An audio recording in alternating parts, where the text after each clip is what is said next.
The more I talk to you, the more I realize that a lot of what I've done are just simply semantic tricks. Yeah. They're language tricks. Yeah. I've changed language tricks. If I'm not absolutely distraught, I am some version of happy. Therefore, I'm the happiest man on earth because I'm always some level of happy. Ready to break the internet, friend? How are we going to break the internet? You said you wanted this to be impactful. What would that look like to you? That's a really good question. I think a lot of people are interested in my journey. I think a lot of people are interested in how it feels to go through what I'm going through. Yeah. I think there's a lot of people who want me to martyr myself. A lot of people are living vicariously through me. Yeah. There's a lot of people who say, yeah, Andrew, keep going. But they don't really care. They just enjoy the drama of it all. And I think I've already broken the internet, but you're a very interesting man to talk to. And with your insights, I think together, we're going to have quite a large audience. Yeah, I mean, that's a question that I have for you. Why did you want to talk to me? Because I'm a psychotherapist. You have your skepticism about psychotherapy, and yet here I am. That's true. We had a conversation before, and I've been told by many people it was my most interesting podcast ever. So I think it obviously varies from the norm in terms of the normal things I'm asked about. You have some unique insights. And I thought it'd be an interesting conversation. A lot of people are asking me especially about my mental state and those kind of things post-jail. So I thought, well, my most interesting podcast ever. People seem to be very interested in that side of me. So perhaps it can be a good conversation. God. I think God wants me to be the best possible version of myself. I think that God dislikes people who are lazy. I said this to somebody once and he got very offended. I said, God doesn't like lazy people. God has created you and he wants to see the absolute best you can be. I think that if you don't take care of yourself, God has no interest in taking care of you. If you have a Ferrari on the drive and you don't take care of it, who's going to take care of it? Nobody. I think that taking care of yourself and being the best possible version of yourself you can be is how you please God. I think that's one of the best ways to praise him, is to wake up every day and say, I need to be the strongest, smartest, fastest, most fearsome, most stoic, most capable man I can possibly be. This is how I please God. So I think your duty to God is also these things. And that's another massive source of strength that I get. When I'm alone in a jail cell, I understand that God is still watching. And God would be unhappy if I couldn't handle it. I don't think, maybe we can talk about God, or we can also talk just about basic cosmic balance. I don't believe you can become the most famous man on the planet calling yourself the top G without the universe testing if you're really about it. I don't think you're going to get to a point where the universe, whatever you want to call it, is going to say, is he really the top G? Yeah. And you're going to have to prove it. If you walk through life and say, I'm made of iron, I'm Mr. Tough Guy, sooner or later someone's going to check you and find out if you are or not. Right. So when I was doing this for a very long time, I wasn't ignorant to the fact that something's going to come along and see if I am who I am. So when I'm sitting in a jail cell by myself with cockroaches all over the floor, I'm like, okay, this is my chance to show I'm not full of shit. Right. Was I full of shit? No, I wasn't. Am I going to allow everything I've ever said and my last name and my duty to God and everything to go down the pan, or am I going to just man up and fucking win? Right. So I saw it, I guess, to a degree as an opportunity, but there was a massive burden of responsibility on me on how I had to perform. I didn't have time to be depressed or sad. This is what I'm saying to you earlier. I didn't have time. I had things to do. Top G's kids can't eat. Top G's women can't pay the bills. Top G's business is over. No, I had to fix all of it from jail and fix myself and get out. I was very busy inside of my brain staring at a wall. So I didn't have time for this. And this is another thing I try and explain to people, and I don't understand about, and I talk about men specifically because I understand how to be successful as a man. When men say to me they're depressed, with unlimited options, with the capability to become anything you desire, with God giving you a full and able body and mind, how do you have time to be depressed? You have so much you could do. There's so much that you need to do to be your best self. And you're competing against men like me, and you're finding hours a day to be sad? No wonder you're going to perpetually lose forever. Right. That's suicide. So how do you find time to do this? It's brutally ineffective. You have a brain, you have a mind, you have a mental model. You can't think of everything. You can't do everything. You can only have certain frameworks instilled inside of your mind. As a man, you should be hyper-competitive. You should try and be the best version of yourself you can be. You're competing against every other man on earth for the girl you want, the car you want, the house you want, the watch you wear. It's all competition. You should be as competitive as you possibly can. Anything that's inside of your mind which doesn't allow you to be competitive should be erased. This is why I can't name a weakness. I can't name a weakness I have. I've compensated so heavily for any weakness that may exist, I don't even see them anymore. Is your belief in God tied into this concept that we talked about, that what's useful is more important than what's true, or better than what's true? So we don't, do we know that God exists? I mean, we don't know. Correct. But it's useful to believe in God. That's a very good question. I think that believing in God certainly makes you more powerful, which is proof for God. If God makes you more powerful, then God is real. So maybe that's very simplistic, but if I believe in God and I'm a more powerful version of myself because I believe in him, then he must exist. Yes. God has made me more powerful. Well, it's the act of believing him that makes him exist, which is another way of saying what you just said. Correct, yeah. So this is why I believe faith is such an important thing. But I think everybody has a God anyway. Yes. There's no such thing as atheists. If you look at the people who say, oh, I don't believe in God, they worship a flag and a vaccine. Yeah. So everyone believes in something. Yeah. So you have to decide what your religion is. And I, once again, refuse to believe in anything that takes away power from me. I believe in things that make me more powerful. And I believe that believing in God gives you a new degree of strength. And I also think everybody to some degree believes in God. I don't care what anybody says. If you put anyone in that submarine just before it imploded, everyone would pray. Yeah. Everyone. Yeah. So it's ignorant to even say you don't believe in God at this point. It's interesting that you chose Islam. And I heard you talk a little bit about how you see God in Islam as kind of, you know, I don't know how harsh is, but like firm and directional and clear, and this is right and this is wrong, which sounds a lot like your dad. Well, it sounds a lot like life. Yeah, like life. There's right and wrong in life. All this complete subjectiveness, this mush they're trying to create, is done on purpose to confuse us. Yeah. I like the idea of right and wrong. I like the idea of not having a choice. If you walk in, if you're hungry and you walk in to buy a sandwich and there's 100 sandwiches, it takes 10 minutes. If there's one sandwich, isn't life easier sometimes? Yeah. So all this subjectiveness and all this choice and all this garbage, sometimes when I'm like, okay, I want to be a good person, I want a framework to adhere to that makes me a good person. Well, this is very clear. Yes, no, easy. Do you have like embodied experiences of God? Like, do you relate to God in that way? You know, I don't want to say supernatural, but like, do you feel God? I absolutely feel him, and there's certain times where I may feel particularly energetic. When do you feel God? So, usually when I'm feeling powerful. There's been times I was in jail and I just got up and I just felt like, you know what, like just shadow boxed a bit. I don't know. It's like you just felt it. Like I'll be okay. I will win. I don't feel God when I'm sad or something like that. I think that the whole idea of spirituality, and I believe God himself, he wants the best for you. And it's interesting, how we're tying religion to my worldviews, because my worldviews were the same before religion. I guess before it was the cosmos, or just the way the universe works, or light, dark, yin, yang, etc. I still say these things, but now I attribute a lot more of it to spirituality, a lot more of it to God. And I chose Islam because it's firm, and I believe that I'm a person with firm principles. So I'm obviously going to liken myself, or I'm going to feel an affinity to a religion that has firm principles, because that's who I am as a person. I'm a person who's principled, yes, no, and I have no problem with people sitting with me and saying, what you're saying is bigoted, or what you're saying is wrong, or what you're saying is insensitive. I think Islam also has a similar issue. Yeah, I think you also chose the winning team. Oh, it's completely the winning team. I mean, it's the winning team because it's the winning team, and I didn't choose it because it's the winning team. It's just the winning team because it has principles. Yeah, I agree. And unfortunately, when you have no principles, if you don't believe in it, if you have no hard line, if you'll accept anything, then you don't believe in anything. Yeah. As soon as you'll accept anything, then you have no hardcore beliefs. If you have any set of principles, or you have any things you believe in, there's going to end up being a barrier, and the people who fall outside of those barriers are going to be offended by it. That's the reality of it. If you have a religion or a belief system that doesn't offend anybody, then it's not a religious or belief system. That's my view. So I chose the winning team because I think more and more people are starting to understand how important God is in society. This is the first time in human history we're testing society without God. And what do we have?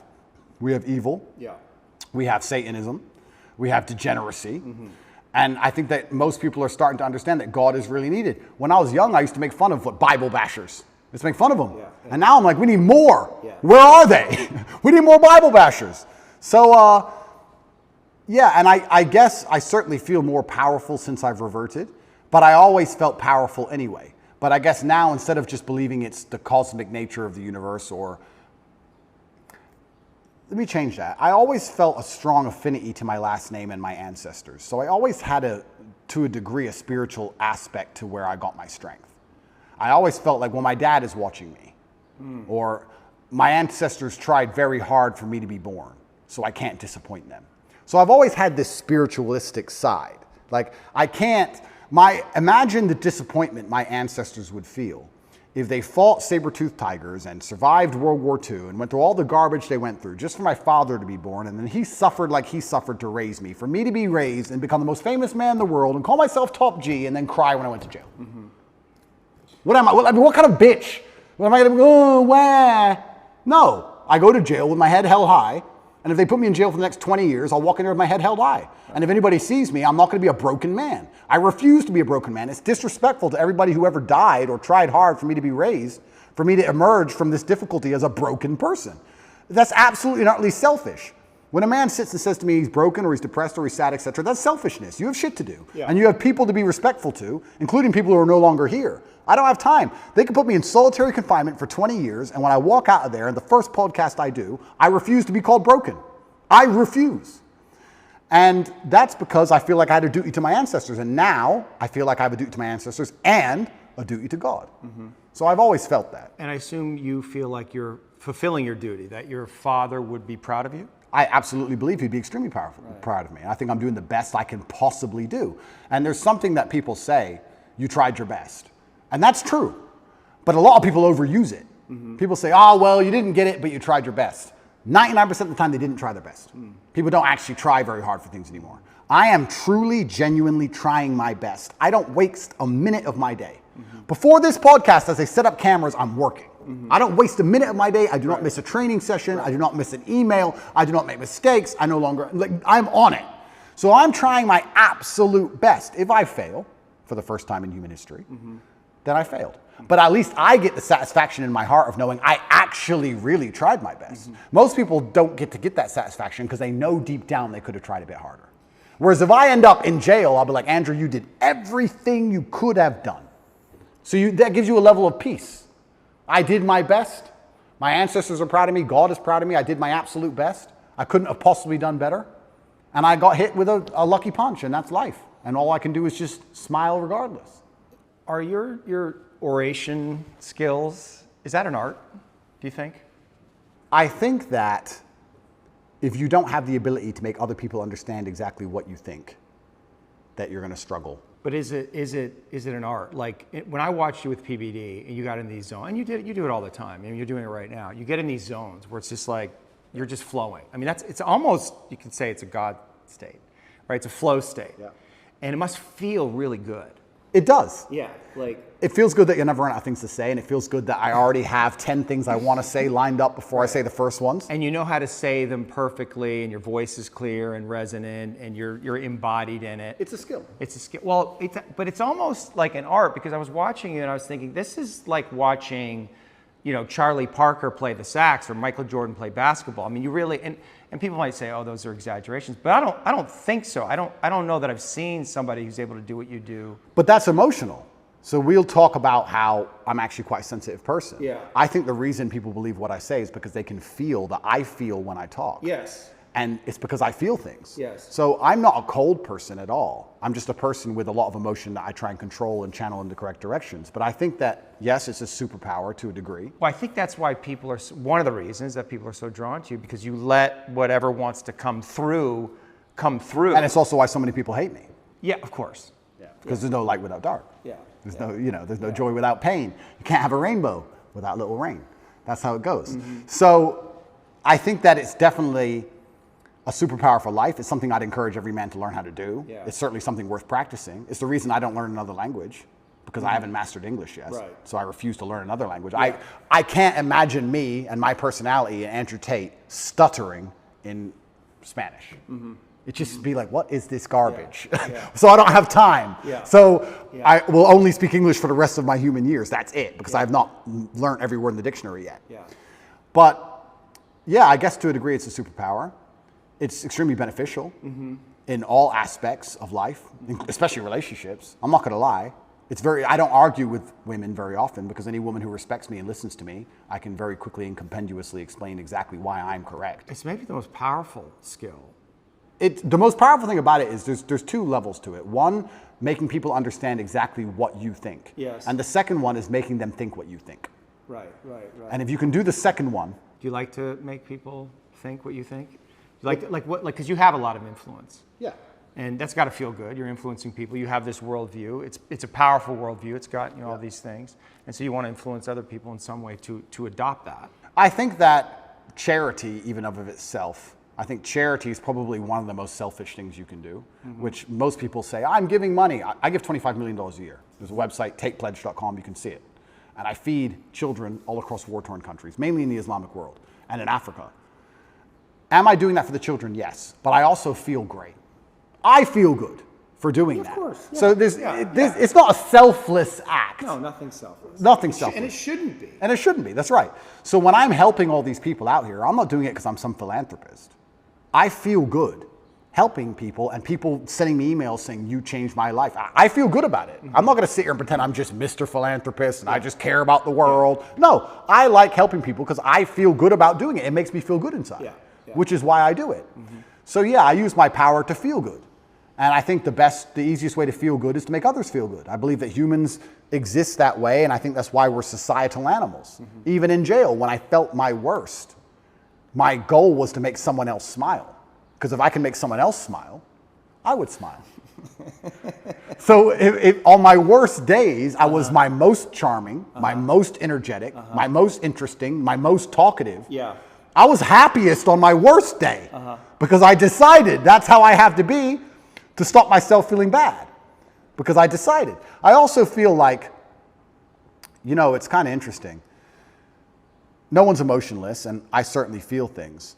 And I'm going to come up with a theory, which you're going to call complete garbage, because I am not qualified. But this is my theory. Yeah, go for it. I believe that emotional energy is a lot like a bucket of water. You have all this emotional energy, right? You have a bucket of water. And then you have a bunch of different holes you can pour it down. So I believe if you wake up one day and you feel particularly depressed, you don't feel depressed. You just have a lot of emotional energy that day. Some days you don't have that much emotional energy and life is pretty calm. But some days you wake up and you have this big bucket of water, and the superpower is deciding which emotion you're going to put it in. Not to not feel the energy, but to decide which emotion you're going to put it in. And I think that's my superpower. I don't have the superpower of being able to stop myself feeling things. Yeah. I have the superpower of being able to choose how I use that energy and what I decide to feel. And then if you want to be hyper successful as a person, you have to be very careful to avoid the happy hole. Because happy is what everyone thinks they would choose. If you had this emotional energy and could choose any emotion, you'd choose happy. But if you choose happy, you don't get much done. What do you choose? I choose, if I had to choose how I wanted to feel all the time, I would choose proud. And proud means you have to work. Proud means you have to do things. You have to achieve things. If you want to be proud and be realistic, you have to do fantastic things. So my default favorite emotion is proud. Right. That's how I'm happiest when I feel proud about anything. Well, and the organism releases dopamine in the brain when we do hard work Which is and why I accomplish have to win. tasks. I have to win all the time. yeah. I love proud. To feel good. You do it to feel good. Yeah. I don't like happy. If I feel happy, giddish happiness like a child or like a females usually default to happy. They don't care how they get there. They just want to get there. Right. They just want to feel happy. Right. I avoid the happy hole because I think people who are desperate to only feel happy are the ones who are addicts, gambling addicts, drug addicts, drink too much, do dumb shit. It's all temporary, no delayed gratification. That's how you destroy your life, choosing the happy hole. So we were talking earlier about jail and how when I felt particularly bad, I'd wake up with a whole bunch of emotional energy. It's unchanneled. It's a bit wild. So I guess that can be perceived as sad you're out of or your depressed. routine, You're out of your routine. So I would sit and go, okay, I have all this emotional energy today. Where am I going to put it? And I'd put it in a place where perhaps on that day I might feel happy, or perhaps I'd choose something else, but I would try my very best to take all the energy and put it into a place where feeling that emotion was the most competitive emotion, or was the perfect emotion for me to be as competitive as possible in that particular scenario. So yeah, on days where I woke up and I felt a little bit sad, I'd be like, okay, I'm going to turn the charm on today. I'm going to make everybody laugh. Right. And by the end of the day, I felt fantastic. Do you think God wants to break you? If God wants to break me, he's going to do it. Because we said, wants- right, the yeah, hero's maybe he journey, wants there to. must be death and rebirth. So what, like something, you have to be broken. At some point, you must be broken. You can't fulfill your mission without being broken. And whatever that is, it has to terrify you. Like, can't I be semi-broken or semi-close to broken and back from the edge? Back from the edge? Death and rebirth. That's the archetype, right? And what does that require? It means going into the cave and facing your dragon, which is your deepest fear, and feeling like it's going to kill you, and then entering into the void of nothingness, and then coming out the other side, reborn. And in that place where you're reborn, you're going to know things that you did not know sitting right here. And you're going to have a much bigger perspective, right? I mean, you agree with that template, right? I agree with it, but I feel like I can just, I don't feel like Get around that? Not get around it, but I don't ever have to fully die. Like, I can just come close enough times. Like, I'm not going to underplay. No, of course. But I'm not going to underplay how significantly difficult my jail experience was. Yeah, because you do talk about like how tough you were, you managed it, and I guess I believe that. I'm not, but there had to be moments where you're just like, It was terrible. despair. No, it was absolutely terrible. Or fear, or like. But this is very interesting into your death and rebirth point, because when it felt completely terrible, I do have the emotional control to not feel that. But I decided to let myself feel it because I felt like I wouldn't learn as much if I turned my brain off. That's right. So I've talked on PBD about Tristan. Tristan and I have the same superpower. Tristan didn't care about jail. He didn't care. He didn't, or he acted like he didn't care. His own code. He acted like he didn't care. But that was his coping mechanism. Sure. Don't care about jail. I decided, no, I'm going to care. I'm going to feel everything. I'm going to allow myself to feel these negative emotions because I feel like I will learn more. I could have done what Tristan did. I could have woke up and said one day or later they'll let me out. Still rich, give a fuck. Right. Could have done that. I didn't do that.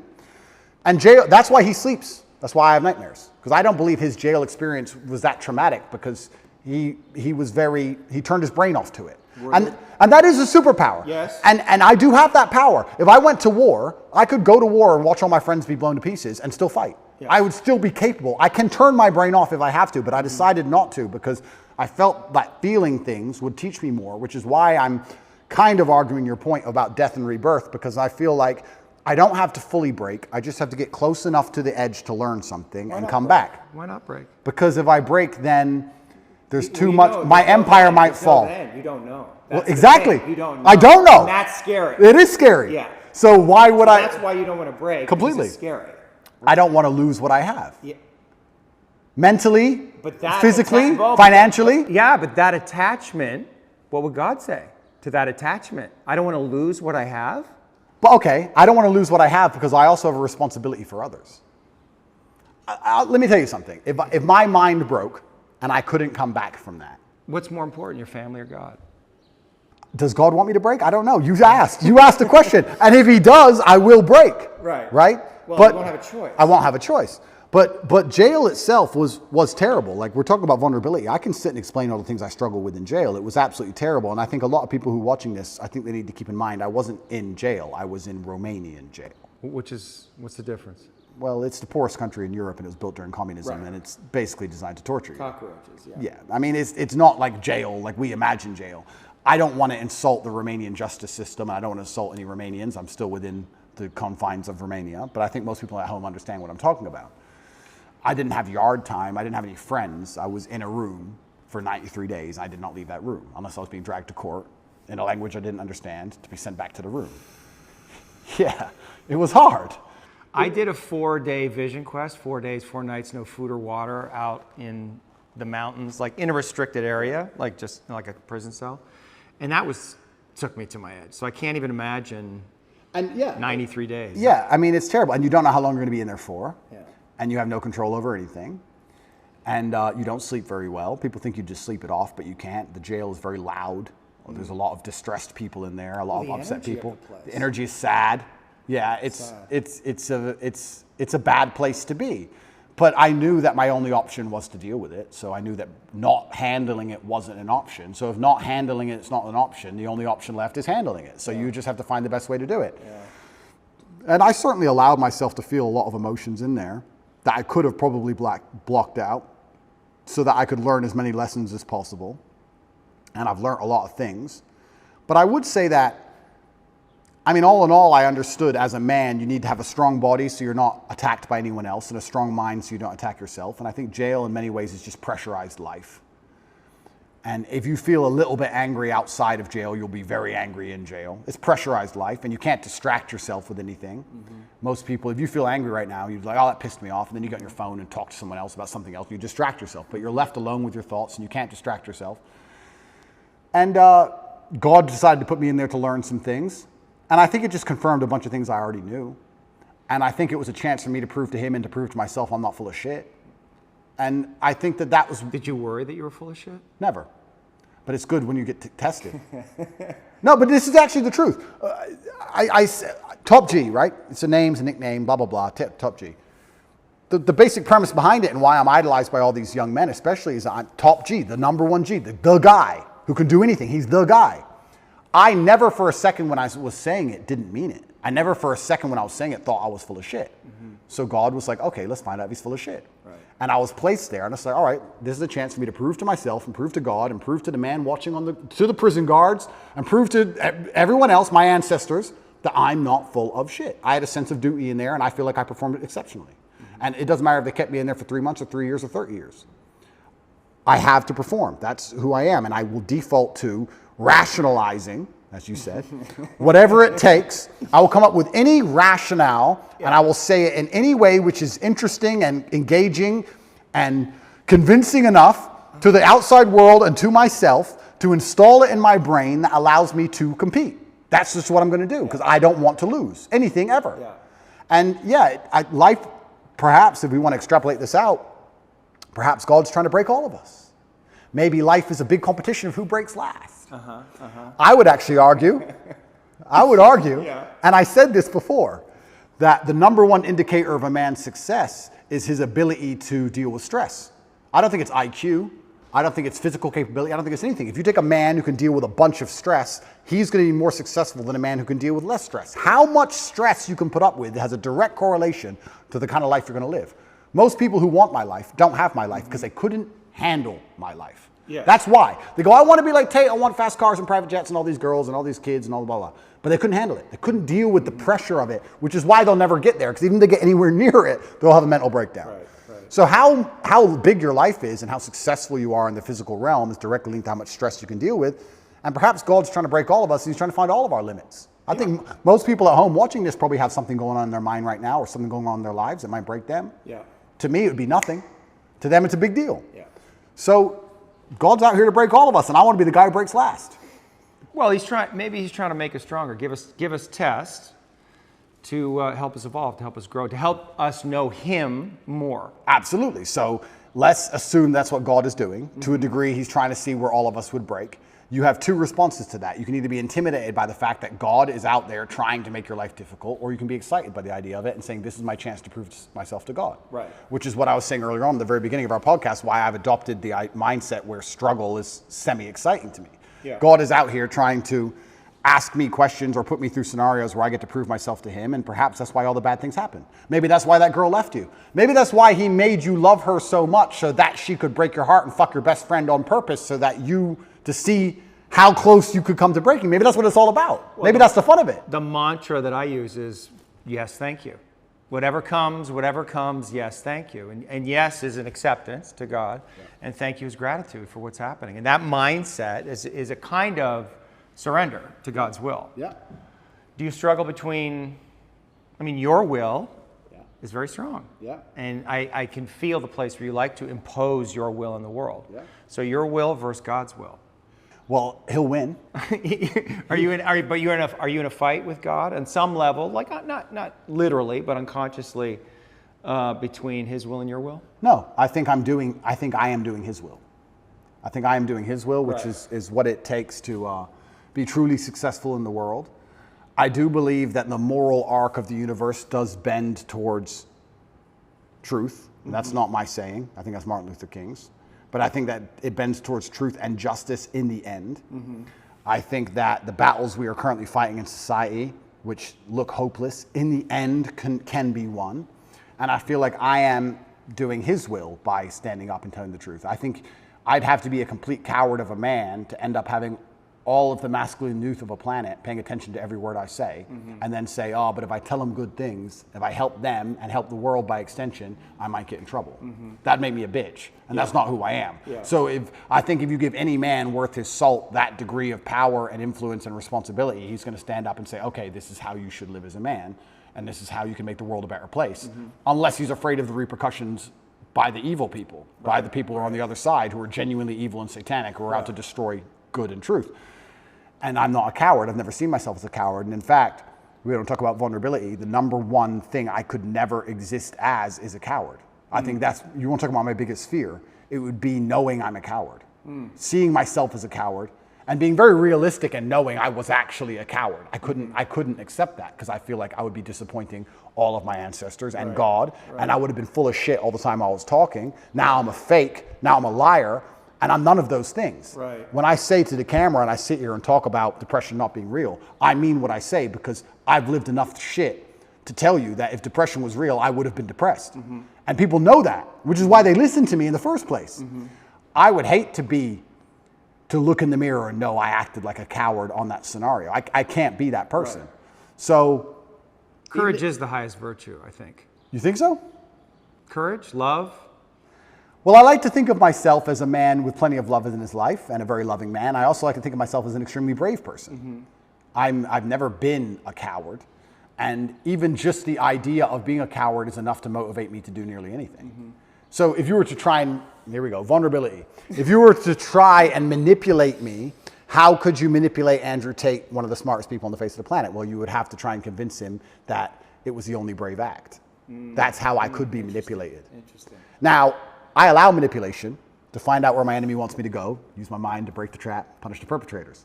I will allow them to manipulate me, and at the end of their attempt, I will decide whether I agree with their attempt or I destroy their attempt. Right. But that would be give you the best possible chance.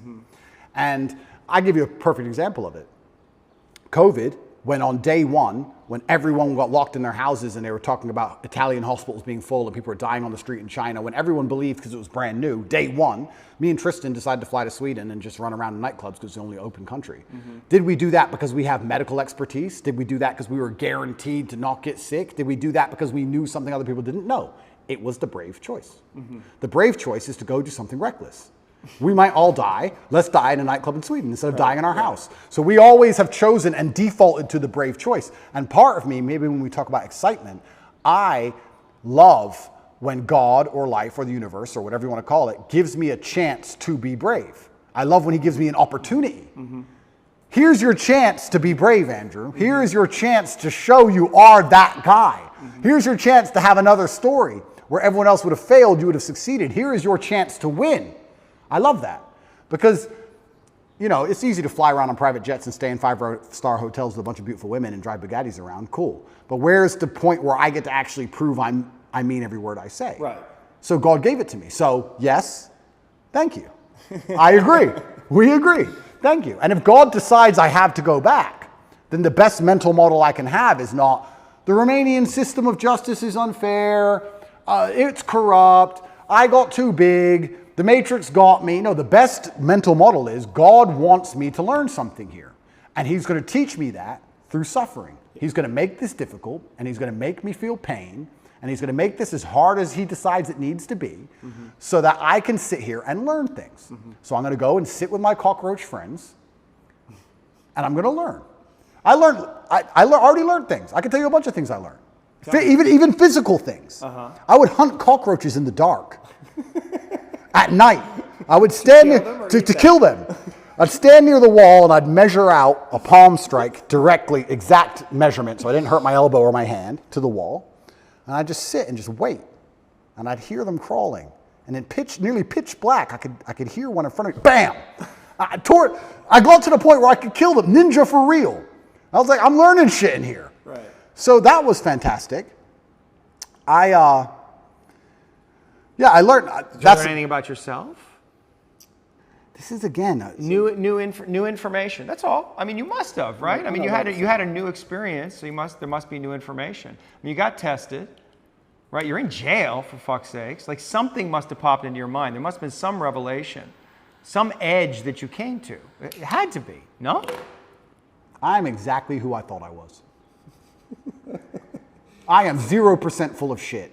I am exactly who I thought You're I was. 0% full of shit? If you would have told me, Zero? if you would have told me before I Not went, like 0.1? before I went 0.5? to, before I went to jail, before they put me in that dungeon, in the dark, with the cockroaches, if you would have told me how I would react to that scenario, I would have said to you, I would have suffered and it wouldn't have been nice, but I would have refused to break, and I would have been the kind of person who sat there and endured and emerged more powerful than ever before. That's what I would have said. Yeah. And that's what I've done. Yes, yes. That's exactly what I've done. Yes. So But that's not the question. no, it's not. There may be a side order of nightmares. I learned, I've never had nightmares before in my life. That surprised me. But they're here now. That's life.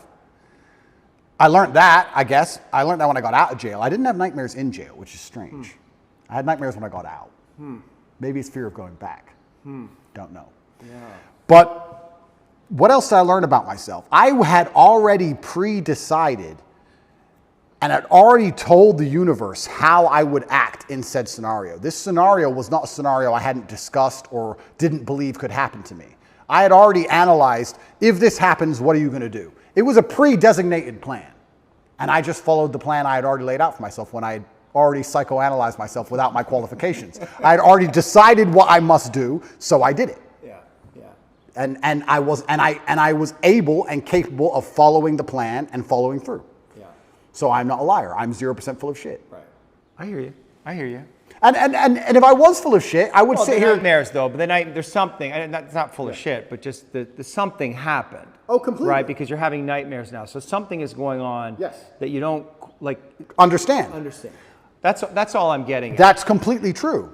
I performed exactly how I needed to perform and how I knew I would perform. So when I talk about being top G and mental control and depression is not real, everything I say is true. I performed exactly as I could. And I should. There is a side effect, which happens to be these nightmares. But my attitude towards the nightmares is, yes, thank you. Good. I don't want them to go away. They will go away when whatever needs to be dealt with is dealt with by my own mind. And like I said, if anyone else could fix them for me, I would not allow them to, because I believe it is my lesson and it's my pain and my trauma and it's mine to deal with. And if I have to keep them forever, I'll keep them. I am not afraid of feeling negative. I'm not afraid of it. I'm not afraid of having nightmares. I don't wake up going, I want to feel good. I don't care. So if I have to feel miserable, it doesn't bother me. I don't see why. In fact, I'm going to change that. I don't see how you can put such importance on how you feel as a man, because it makes you non-competitive. Well, but it makes you, what it does is it brings you into presence. And presence is the most powerful quality that you can have as a human being. And if you are not in touch with your feelings, if you disown them or you rationalize them in some way, you're not fully present. Completely agree. Right? So the reason we want to connect with the places we have fear or pain or sadness, right, or anger, whatever it is, it's not to feel it and let ourselves be a slave to it. Yeah. It's just to let it come into our conscious awareness to know what it is. There's information there. It's data, right? And if we can be present with all that we feel, right, we're much more powerful beings. Now, it's super interesting you said that, because you're right. Because I wouldn't consider myself a present person. I am always thinking about what must be done. I'm thinking about Interesting. Always. That you would confess that. I'll You're confess. not a present person. No, I'm not present. If I'm present in the moment, I'm either on my computer talking to someone else millions of miles away, or dealing with something else, or I'm doing this podcasting about how I have to spar afterwards, and then I've got a friend coming at 8:15 tonight. Why aren't I you have to see. present? I'm not present because things must be done, and they must be no, organized. well, okay. I am not competitive if I'm present. I need to do things. Now, I'll agree with you. You're right. I'm very rarely present. But here's my frame for presence, right? The reason I'm not all the way present, which is all the way here, is because there's something here that I don't want to feel. No, I would say there's two scenarios in which I am very present. And we'll talk about them in a second. But I'm not a very present person. But I have sacrificed the idea of feeling presence and feeling happy in the moment for, let's say, absolute capability and legacy. But would you agree that being more present would give you more power? In certain scenarios. Well, look, I think that might be the reason I love fighting so much, because that's the only time I feel present. Right. Because I have to be right there, because one, I'm in pain, and two, if I'm not, I'm gonna be asleep. Are you not present right now? I am. Are you present with me? I'm paying attention. My brain's on. I'm paying attention. Let your brain go and see what happens. I Just am. be here with me and don't stop thinking. Stop thinking. I can't stop thinking. Stop thinking. I You am. can't stop thinking. If you can't stop thinking, you don't have control over your mind. All right, cool. So I stopped thinking, but And just be in the place where there's no thinking. Sure. And just feel yourself, who you are, and see what happens. and See what happens. yeah, and I believe I am. But I'm saying generally in life, I wouldn't consider myself a present person. I'm not the person who is enjoying the moment. But I am now because I'm focused. But now I'm focused. But do you see the difference in the quality of the interaction we just had?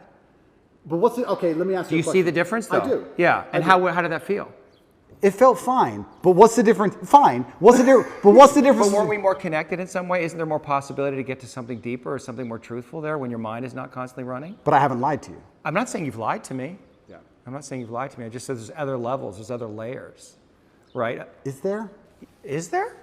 You get to it. That's why you fight. It's what you said, because it gets you out of your mind, fully in your body. And when you're fighting, you're in that zone. Some of their focused. intelligence opens up, though. Yes. You're doing things. You can feel that guy, and you can miss the punch by, and react. you don't even know why. Correct. Right. And so that is available all the time if you're willing to get present. Does life require that degree of focus? Not focus, presence. I know they're slightly different. Maybe I see them as the same. I don't see myself as a particularly present person. I do enjoy the presence of fighting. I do enjoy the presence of driving fast cars very fast. Right. I'm thinking of it, just so you understand my mental model, when I think of guys, and I do know some who are like enjoying the moment, I very rarely enjoy the moment. Does that make sense? I don't ever, I'm sitting around and I'm like, yeah, I look around and go, I'm having fun. That's just not how my brain works, ever. That feels sad to me. Yeah, but this is the thing. Perhaps it is. I don't know. I'm not going to say it is because I don't feel sad about it, but let's imagine it is sad. I have no fear of feeling sad. If someone were to say to me, Andrew, you're going to enjoy the moment less because you're constantly preoccupied with running an empire that most people wouldn't believe is as large as you say it is, even if you told them. And you're going to have unlimited offspring who adore you. And you're going to have unlimited female interaction from women who truly would die for you. And you're going to be one of the most respected men on the planet. And you're going to have street cred in every city from Baltimore to Berlin. And you're going to end up going through all these trials and tribulations. And they're going to talk about your name after you're dead for hundreds of years. But you're not going to be present in the moment. Would you take that? And I would say, yes, sir, I would. Give that to me. I can't be present because there's too much happening. How can I be present? How can I be present with hundreds of millions of dollars and DCOT trying to put me in jail? And how can I be present? I've got things happening in my brain. I can't be present. I've got things to deal with. I've got problems. So I've sacrificed presence. But maybe you have a mental model that says I can't be all the way present and do all of those things, and maybe that model is incorrect. Well, presence is if you're truly present, then you're not worried about anything outside of the moment you're in. Not necessarily. How does that work? I'm interested in. Yeah, I mean, because the presence, right? You can let your consciousness go out, right? And you can be aware of everything, right? I'm perspicacious is one of my favorite words. I am aware of what's happening. Yeah. I'm just not particularly interested in it. So I will sit at a table where everyone's having a conversation and I'll sit on my laptop and I'll chime up once every hour. I hear every word. I've analyzed every word. I know who's right. I know who's wrong. I know what I could have said. I know whose brain I could have changed, what mind I could have affected. I've already considered if it's worth doing, but I'd rather do my work and I'll ignore it all until I pop up and say 3 words and control the entire conversation and go back to my laptop. Yeah. I'm aware of everything. I'm just not particularly present because I feel like I've built a life which is so large that it's hard for me to be present in the moment. I'm present with my children for an hour or two, and then it's like, okay, back to work. Right. So, was your father present with you? No. But I don't think. But then this again. I'm just saying, as a psychotherapist, when somebody said that, you said that he wasn't present with you. That must have been. That didn't bother me at all. It didn't bother you? No. He had things to do. He's a full-grown man. I mean, we could talk about the haircut tweet, but I didn't understand, your history that you were raised by a single mother. Your father wasn't around. Yeah. So you see him once a year? About that, yeah. When we lived in America up to the age of 11, I saw him more often, once or twice a month maybe, and then. When did they split? I was 10 when they left. But I always understood he's very busy and has a lot to do. So I never. Can you see how the boy might interpret that as my father doesn't care about me? No. You can see how, I understand you sitting here right now, but you understand like a little boy. I think a little boy might think, where's daddy? I want daddy. I'm here alone with mom. And he might be right because some fathers may not care. but my father did care. Right. He was just very busy. But it must have been confusing for you. No. Not for the little boy? No. Like bring I'm being honest. I'm being honest. It wasn't. okay. I never for or you cut off, or those feelings were so painful, overwhelming, you cut off from them so quickly and then created this mindset to deal with. I never for a second felt like he didn't care about me, ever. I never felt that. It didn't cross my mind. Consciously.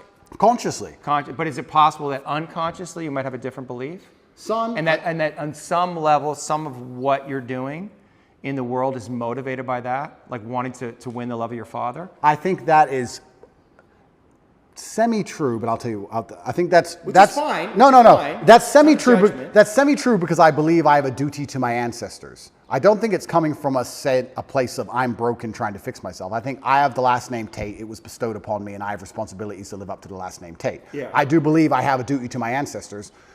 So is that trying to win the love of my father? Perhaps. I never felt unloved by my father, ever. In fact, I would argue I had the best father on earth. I never felt like I was owed all of his time. It was very clear to me at a young age that he's extremely busy and extremely important, and that I can earn his time, or that I can't have as much of it as I want. You have to earn his time? Yeah, That was a son should have to earn his father's time? Yeah, why not? Because he's a boy. True. And So the I father's love should be, No. at least for a boy, unconditional in some way. Love and time are not necessarily the same thing. Okay. If I told my father, I want to play chess, I want you to teach me chess, he could find 2 hours. If I said to Dad, I want to play video games or let's watch TV together, he'd say, no, son, I have things to do. Right. So to a degree, I'd earn his time. Yeah. His time was valuable and it could not be wasted. Yeah. I feel like I have a duty to my ancestors. I don't feel like, and when I'm in jail, I feel like I can't disappoint him, and I feel like I do good for the world. I don't think this is me being some kind of broken secret. This is where we're going to disagree. You're going to think I'm some broken child inside or something. Okay, well, the inner child, or I'm guessing, but Well, yes, inner child. okay, Yeah. I don't think it's anything think to you do with have that. an inner child? I think it's duty. I think I have duty and I have honor. Yeah, I understand you have duty as a man, but that doesn't mean the inner child is not there. And I guess that's if the inner child has been disowned in some way, or his feelings have been relegated to the unconscious, like that's impacting you, that's affecting you. And knowing what those feelings are and how they impacted you, I think would be important information for you. But I was never sad. I can't say I had a hard childhood. I can't say I was sad. I can't say I wish he was different. Once again, and once again, let me psychoanalyze myself. Yeah. Once again, this might be rationale. I might be rationalizing. Yes. I might say, well, whatever happened made me the person I am today, and I love who I am today, so I'm glad it was the way it was. Perhaps. But once again, I think that puts me in the correct mental framework to be as capable as possible. I'm not going to sit here and say, I wish my dad did something else. What's the point? That's asinine. Both things can be true, though. I wanted to see my father more. I wish he was there, and he wasn't. And now I'm here, and I'm going to make the best of it. And this is the result of that. And I've turned myself into this beast because of it. I mean, you made the most of the situation, but that doesn't discount the place where you may have wanted more from him. You may have wanted more love, more connection, just more time. I think my father did the best he knew how to do, and second, he did exactly what was necessary to make me the person I am today. Would it be okay for you to be angry with your father? No, absolutely not. Why It's not? disrespectful. Why not? Why? Because he's my father. But I'm not saying that you would have to confront him. I mean, obviously he's not here, but it's just like That's selfish. But if it's just a feeling, right? If it's just a feeling that wants to come, It's ungratefulness. well, you're judging the feeling. Yeah, I am. Yeah. For me to sit and say to the man who made me the man I am today, Yeah. who I, once again, never felt unloved by, who tried his very best to raise me, who sacrificed for me to exist, who gave me my last name, who bestowed upon me the honors and principles and morals I live by today, Yeah. for me to be angry at him because he was busy some days would be brutally ungrateful. No, It's I'm a not feeling. allowed. No, I'm not allowed that feeling. It's ungrateful. I refuse to accept it. I refuse to feel it. I truly believe I had the best father on earth. I truly believe it. I don't believe, even now, if I have sons, I don't talk about what children I have publicly, if I have sons or when I have sons or my sons I have, whichever one it is, they will get my time, sure. They will get my dedication, absolutely. But I have expectations of them because of their last name. And they're going to have my time while we're working towards something fantastic. I'm not going to just sit around with my kids just for hours because they just deserve it. There's no participation trophies in the Tate household. Right. And time is a trophy, and it must be earned, like everything else in life. So I'm not going to sit and have sons and go, well, he's my son, so we're just going to all day do fucking nothing. No, we're going to all day do something important. For sure. Or I'm going to go do something important. And he can sit around and do nothing by himself. For sure, but you can also imagine if you had sons and you saw them once a year, that would have an impact on them. Like, how would you feel about that if you had sons and you only saw them once a year? I think I'd miss them, of course. They'd miss me. I bet your dad missed you. Oh, completely. Absolutely. I bet he was sad there. Oh, completely. And I wonder if he had self-judgment about it. I wonder if he questioned himself. Well, I think as a man... Because would you do that? Well, as a man, you have to make a choice. And I think it used to be more binary than it is today because of the nature of money and empire and how things work. But as a man, you have to make a choice. You either go to war and come back with stories, or you sit at home all day and be a second mother, and then you're not a man. You have to find the balance between the two, right? Yeah. My father was away a lot, but he wasn't away a lot because he was doing nothing, right? So if you have a soldier as a father, okay, he's not there, but he's doing something. He's coming back with a story. And I think that was typical in a lot of households for a very long time. Maybe it's changed a little bit in modern times, but typically the man went away, did whatever he had to do, and then came back with a story or a hunt or whatever. For sure. So that's how I saw my father living his life, and that's how I want to live my life. Mm-hmm. I will do the same thing. I don't think I would be the same man if I decided to say, okay, I have a son now, so I'm just going to stay at home. Mm-hmm. And I think that I need to be a kind of man my son wants to emulate, which means I have to be a hero, and I don't think you can be a hero sitting at home.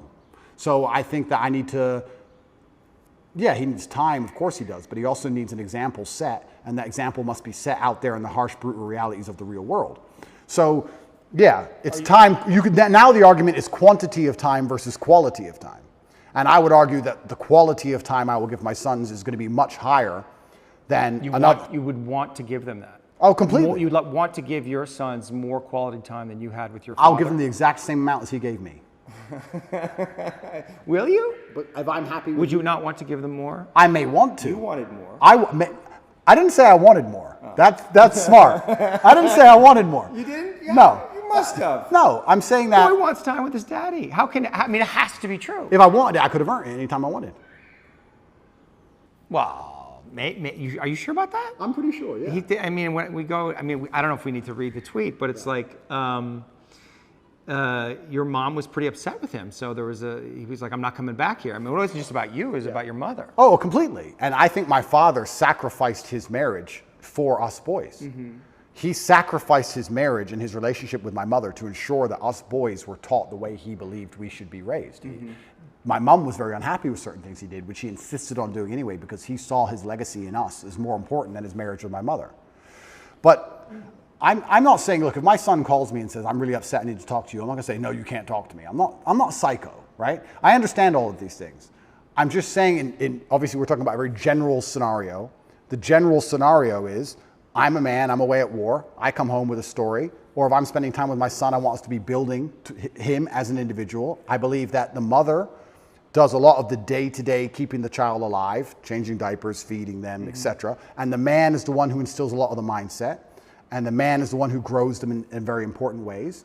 And I think to do that, I need to be a man of genuine capability. And I would argue that the 2 hours a month or 2 hours a week or whatever I spent with my father, him being the man he was worth more than the 200 hours a month that most men spend with their fathers. That's why I am the man I am. Yeah. So there'll be some fathers who sit and say, I could never do that to my son. Well, what can you do? You can go do fucking basically nothing with your life, pay your taxes, come home, be bitched at by your wife, be quiet about it, and be with your son all the time. Sure, you win in quantity of time, but who you are as a man and what the lessons you can really teach, you lose in quality of time. So I believe my father was such a fantastic figure that it's the quality of his time that made up for the quantity. And the only way to do that is to go out in the world and be fantastic. And we can actually extrapolate this out to other things. Let's look at relationships, for example. Mm-hmm. I see men who spend every day with their woman. That's fantastic. That's fine. That's how he elicits her love and her attention. Are you rationalizing? I'm completely. That's how that's how my brain works. Yeah. I see men who spend every day with their woman, which is fantastic. He wants to, she wants to, that's great. They're happy. she feels loved and she feels respected and she's glad she has all of his time. When you reach a certain quality of man, a certain level of man in terms of competence, a certain echelon, I don't have to spend all day with a woman. I can see a woman 1 hour a month and she'll be loyal to me because I'm me. Right. Because the quality of who I am and the quality of my time outweighs the quantity which can be offered by a lesser being. Yeah. So you can put this in nearly any dynamic. You can put it in a romantic relationship and also in a family dynamic. Once you reach a certain level of competence, once you're at the highest echelons of human achievement, your time is by extension more valuable and it extrapolates out. An hour with the president is worth more than 100 hours with a guy at McDonald's. Yeah. It's the same. Yeah. So I think my father raised me by not being there.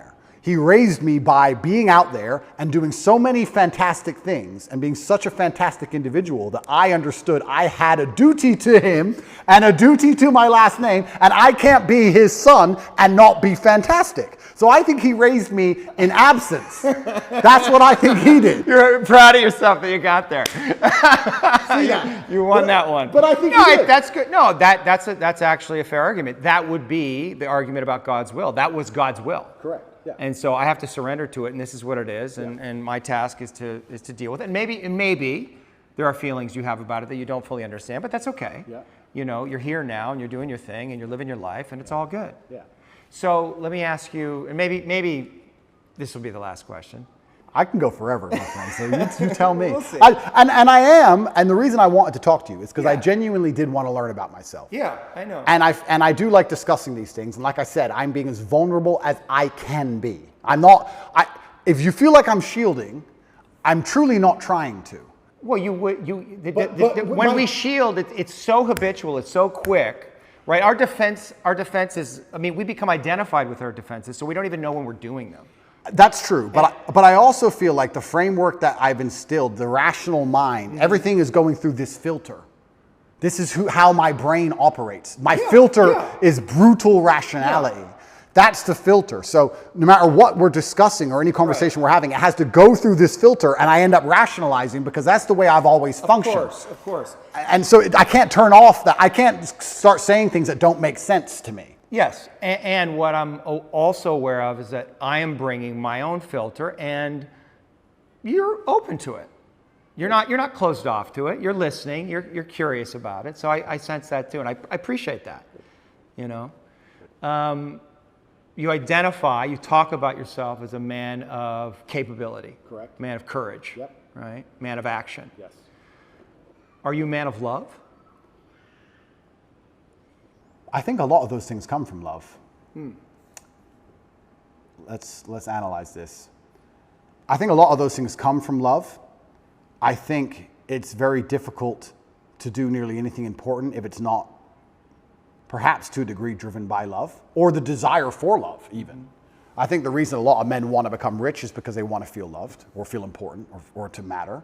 I also feel like the reason that a lot of men do the things they do is for love either of themselves or of someone else. I think the reason men go to work is because they love their family. The reason you go to the gym is because you love yourself. I think that love is a very powerful driving force. I certainly feel love. My world is full of love. Like, I would argue I'm one of the most loved people on the planet. Like, if I check my phone, it's just love. Yeah. It's endless emails of people I don't know who love me, endless females who do know me love me, endless pictures of children saying they miss me. Like, I'm a very loved person in a very loved world. I love a lot of people. You love. I absolutely love. But because I believe in myself so strongly, I feel like the way I love them is to have a degree of authority over them. Not in a crazy psychopathic way, but in a I love you, so you should do this. Right. I love you, so act this way. I love you, so don't do that. Almost in the same way a parent loves a child. You love your child, so you don't let them eat candy all day because you love them. Yeah. I'm like that with everyone in my life because I see myself as the most competent person on the planet. So I'm like, I love you, I care about you. You shouldn't do this way. Right. Because you may think you know better, but you don't. You don't know better than me. I know best, and this is how it should be for anyone I care about. I guess the reason I asked the question is, can you defeat the matrix by fighting it? Or can you only defeat the matrix through love? Absolutely, that's a very astute question, and You're asking because you already know the answer. And you already know the answer. Of course, only love can win. Yeah. Only love can win. Yeah. And it's the most powerful driving force on the face of the planet. It always has been. And it's only when people are going to wake up and have a true love for themselves and love for their community and love for their children and love for these things that we're going to start to resist the evil and the Satanism and the insanity which is coming in the world today. But I believe, as a man at least, your love only has value when you're capable, which is why perhaps I'm so obsessed with capability, because I want my love to have value. We talked about how time has value when you're at a certain echelon. I would also argue that love has value when at a certain echelon. If I'm in love with a girl, she can get a lot more from that love than if a Joe Schmo's in love with her, right? So my love has value because I have value. So I have to build myself, and especially as a man, if you want to feel loved and you want to give love, the more capable you become, the more valuable your love's going to be, and that's certainly how we're going to fix the world. So yeah, the answer is love, of course, but it can't just be blind, empty love. It has to be love that is backed by a brutal, harsh capability, which is born in the worst scenarios you're going to endure as a man. And the world at its baseline is a very brutal place. It can be. And I think that becoming comfortable with those scenarios and becoming capable in those scenarios is how you give your love deep, true value. But I think that, yeah, love is the answer. Right, love is the answer. But I don't want to end. I don't want. That's hard for you to say. No, it's like the Fonz. No, yeah, love. But we have to make this clear because most people misunderstand what love is. I understand. No, because you say love is but the not answer. coming from you. I don't think they're going to misunderstand it coming from you. And I guess this is it. Like maybe this is it. Maybe this is what people want more from you. Yeah. Right. They want your love. They want to feel your love. I see it. Yeah. Right. Like I can feel it coming off you, but I'm not like I see your sense of humor. I see how you work. So I don't feel threatened by you. Yeah. Right. I feel like I understand you in some way, but a lot of people can. And I think that to me is the problem in the world right now, is that people cannot feel the Father's love. I agree with you. And if they could feel that, and also the firmness, also the direction, all the things you're talking about, the discipline, but if they can't feel the Father's love, I mean, that's God's love coming through. And the Father is the embodiment of God on earth. If they can't feel that love, then we're going to have a lot of fucking problems. But that's super interesting because they've hijacked the word love now, and they've confused the word love with tolerance and a complete lack of boundaries. And they're saying, if you're a loving person, you accept all this garbage. No, I disagree with that. You just said a very important thing. You said father's love. A father's love comes with tests and trials and tribulations. What does a dad even traditionally do for his son? Take him out there, push him in the pool, let him struggle a bit, get him out. Yeah. Put him on the bike, let him fall over, help him get up. Yeah. You have to go through the bad things to be rewarded and the bad things to learn. That's how a father typically loves. And a father also loves by saying no. Right. No, you cannot do that. So you nailed it by how society needs a father's love. Completely true. And society has actually hijacked the word love and tried to convince you that you don't need the father's love. Perhaps you need this unconditional love, which is more like a mother's love, if you want to gender it, perhaps. Yeah. So it's unconditional. You can act without honor, you can act without courage, you can act without discipline, and you'll be loved anyway just because you exist. I don't believe that for myself. I believe if I remove all of my morality, I will not just be loved by default, not by my family, not by God, not by society. I don't believe that. And the people who do believe that, who think I should be loved just for existing, regardless of how I act and what I think, those are some of the most evil people on the planet. I truly believe. And they're also some of the most unsuccessful and unspectacular. And they're the people who are out here genuinely trying to change society in a direction which has never been tested, which I believe is going to lead down to the depths of hell, truly. I think it's evil. So yeah, I agree with you. Father's love is important, but love in and of itself has boundaries. Love is strict. Love is hard. Yes. Love is a hard emotion. Fierce. Love is fierce. Love is not an emotion of, oh, do whatever you want. It's the opposite. Love is, no, you have to do this. I believe love is a very hard, very strong emotion. And if I think of how, let's say I have two women, one I love, one I don't love, and I enjoy both of their company, I'm harder on the one I love. I expect more from her in terms of how she acts. I expect more from her in terms of how she speaks to me. I expect more from her in how she presents herself to the world. The more I love her, the more I expect of her, the more parameters I want to put on her in regards to how she should behave, because I love her. Love is a hard emotion. So yeah, love wins, but not in the way that people think love. They've hijacked the word love and convinced people that love means, oh, I tolerate everything. Right. That's not love. I agree, and it goes back to this what we're talking about with presence, I wonder, and I'm just having this thought now, that if we come all the way into presence, if we allow ourselves to be all the way here and feel everything that's here, that is actually the thing that we would feel, love. Like God, which is, you could say God is love. And maybe that's the scariest thing. That's the edge. Because if we're fully surrendered to that, like we're in that flow state, that is the dissolution of the ego, a letting go of all the things that we have, and we have to be in that place. And so maybe that to me is like, you know, if you want to defeat the Matrix, right? Like if you want to become Neo, I think that's what it is. Interesting. And what I will do, and I will take away from this conversation, is I definitely have moments of presence. I mean, I'm human. I do have like a couple minutes where I sit and just look around and go, you know, life's not all that bad, of course.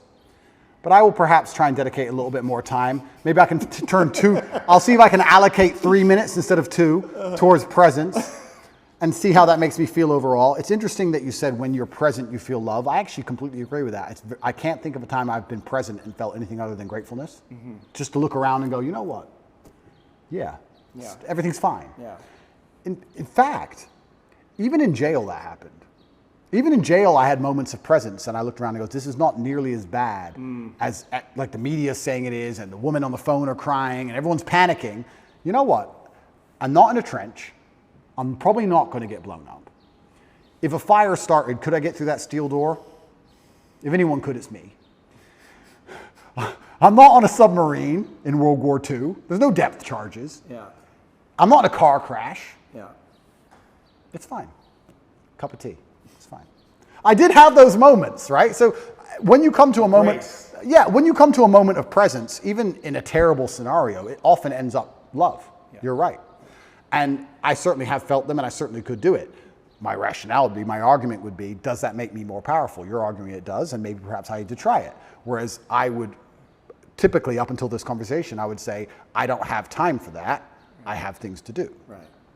So that's where it all comes down to. And then it comes down to, like I said earlier, am I here as a human to enjoy my experience as a human and enjoy being in this vessel and have as much fun as possible and be as present as possible? Or am I here to make the biggest impact I can possibly make and build a legacy?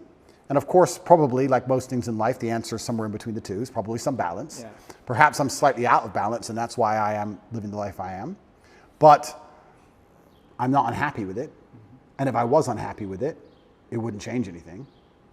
But I actually do consider myself, I do genuinely consider myself one of, because I put no importance on emotion.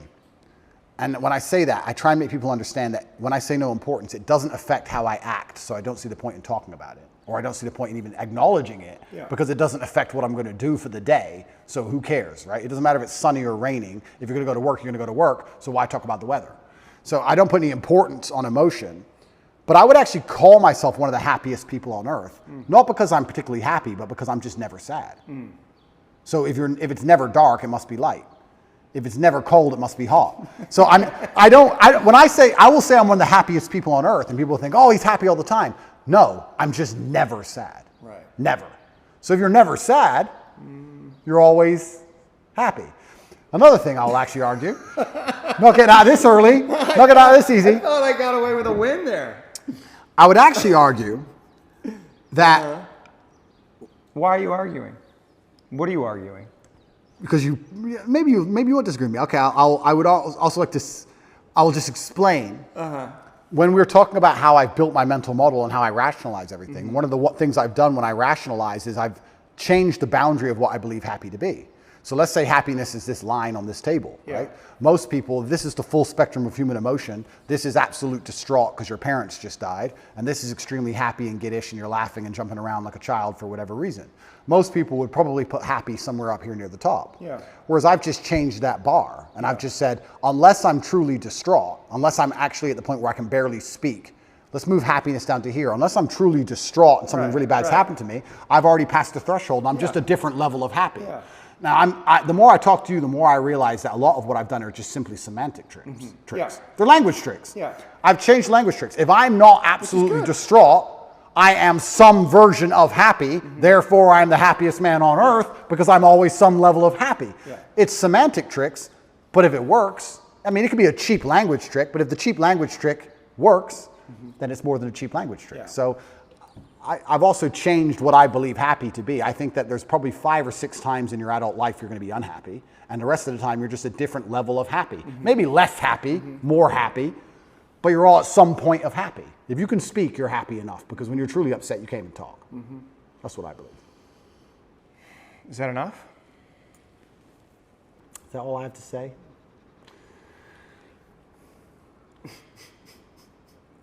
It's interesting, yeah, because So here, you want me to tell you what I noticed? sure. It is hard for you to stay present, Yeah. right? Like you come present, and then you go to a thought, you go to an idea, and you talk, and it's very convincing, and it's very persuasive. Yeah.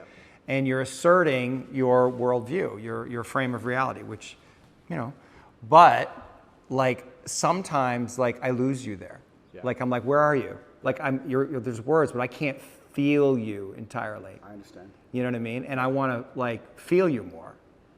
I understand. You know what I mean? I understand, but But I don't think. just stay with that. Just stay in that. Like don't let your mind go. Just Don't stay go in the off with the feeling. Yeah, thought. don't go off with the thought. So what am I feeling right now? Let me. But just stay with me. Okay. Just stay with me and be present in the experience with no words and see what happens. Sure. Like something will change in how we relate to each other. Something will soften. Like if you let yourself soften and just be with me, Yeah. right? Which is kind of a weird experience for two men to have. Yep. Right? But it's actually what children long for with their father. It's actually what we long for is deeper levels of connection. Yes. You just let yourself be here with me and just see what happens. But then what are we going to talk about? We don't have to talk about anything. Doesn't it feel good to feel another man? Like just to feel the strength, like without the words, without that layer of thought and dialogue and discussion? Come back. I'm thinking. Come back. But I'm Don't thinking, think. Don't think. But I have to. You don't have to. You don't have to. Just be here. This is the place you get to when you're fighting. It feels good. It's true, but there's. Doesn't it feel good? Yes, but there's an action involved. Like I can feel everything about the person I'm fighting, whether it's good or bad. I can feel if I've hurt them or not. Feel me. I don't get to punch you, my friend. You don't. Yeah. It's been good fun, and I feel like I've learned some things, and I feel like we need to do it again. Absolutely. Yeah, that was fun. I appreciate you, man. Thank you, bro. Yeah. Thank you.